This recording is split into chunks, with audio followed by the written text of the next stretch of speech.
인류는 어떻게 죄인이 되었나? 태초에 하나님께서 세상을 창조하셨습니다.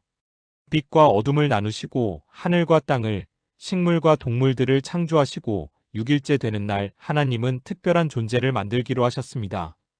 바로 인간이었죠. 하나님은 흙으로 사람을 빚으시고 코에 생명의 숨을 불어넣으셨습니다. 이렇게 하나님의 형상을 따라 만들어진 아담은 창조물의 정점이었고 하나님과 직접 교제하는 특별한 존재였습니다.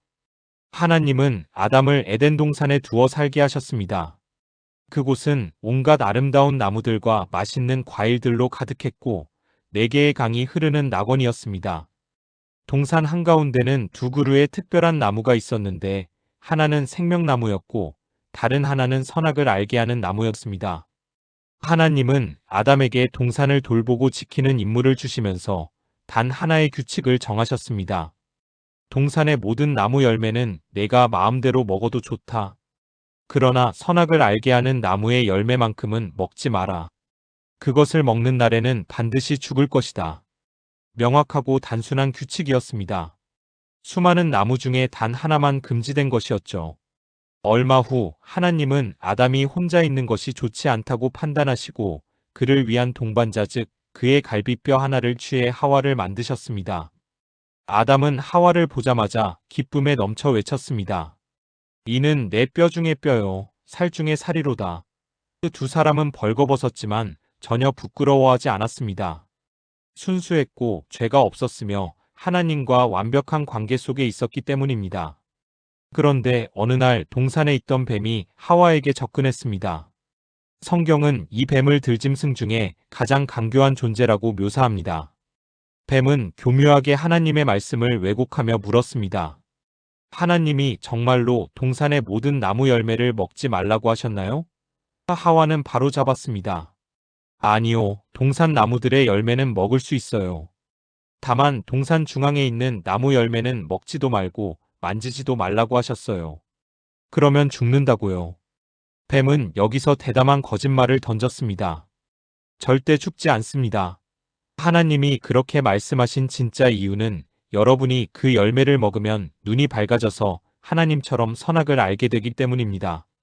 하나님은 여러분이 자신처럼 되는 게 싫으신 거예요. 이 한마디에는 3가지 독이 들어 있었습니다. 하나님의 말씀을 거짓으로 만들고 하나님의 동기를 의심하게 만들고 인간이 하나님처럼 될 수 있다는 교만을 심어준 것이었죠. 그 말을 듣고 나무를 다시 바라보니 먹음직스럽고 보기에 아름다웠으며 지혜롭게 해준다는 말에 마음이 흔들렸습니다. 그녀가 열매를 따먹었습니다.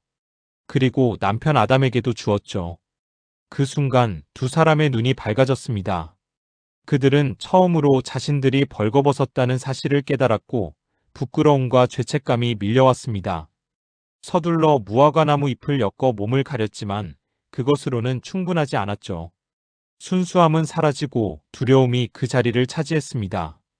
날이 저물 무렵 하나님께서 동산을 거니시는 소리가 들렸습니다.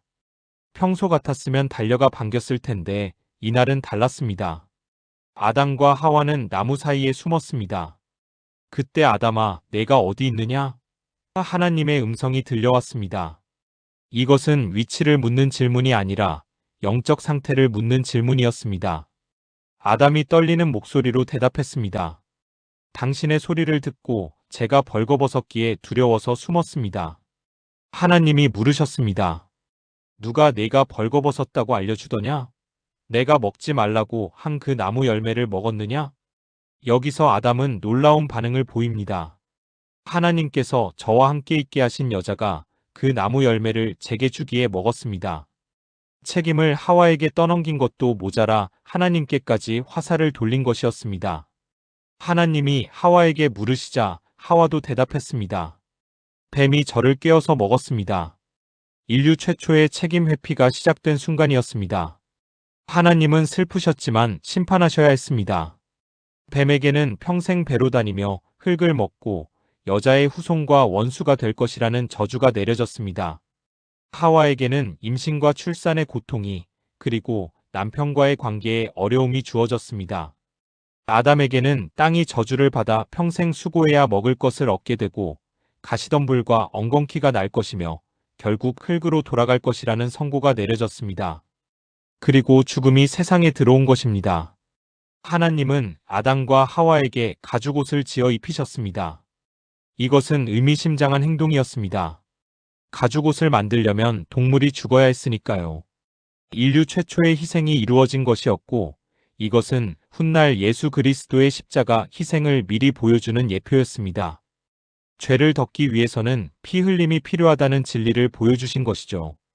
그리고 하나님은 결정을 내리셨습니다. 사람이 선악을 아는 일에 우리 중 하나같이 되었으니 이제 그가 손을 들어 생명나무 열매도 따먹고 영원히 살까 하노라. 아담과 하와는 에덴 동산에서 쫓겨났습니다. 동산 동쪽에는 그룹들과 회전하는 불칼을 두어 생명나무로 가는 길을 철저히 막으셨습니다. 낙원은 닫혔고 인류는 하나님의 임재로부터 분리되었습니다. 이것이 인류가 죄인이 된 경위입니다. 아담은 단순히 개인으로서만이 아니라 전 인류의 대표자로서 죄를 지었습니다. 그의 불순종으로 인해 죄의 본성이 모든 인간에게 유전되었고 하나님과의 관계가 단절되었으며 죽음이 모든 사람에게 왔습니다. 로마서 5장 12절은 이렇게 말합니다. 한 사람으로 말미암아 죄가 세상에 들어오고 죄로 말미암아 사망이 들어왔나니 이와 같이 모든 사람이 죄를 지었으므로 사망이 모든 사람에게 이르렀느니라. 하지만 이야기는 여기서 끝나지 않습니다. 하나님은 뱀에게 심판을 내리실 때 이미 희망의 약속을 하셨습니다. 여자의 후손이 내 머리를 상하게 할 것이요. 이것은 언젠가 구원자가 오셔서 죄와 사탄의 권세를 깨트릴 것이라는 인류 역사상 첫 번째 복음의 약속이었습니다. 아담과 하와의 불순종은 끝이 아니라 하나님의 위대한 구원 이야기의 시작이었던 것입니다.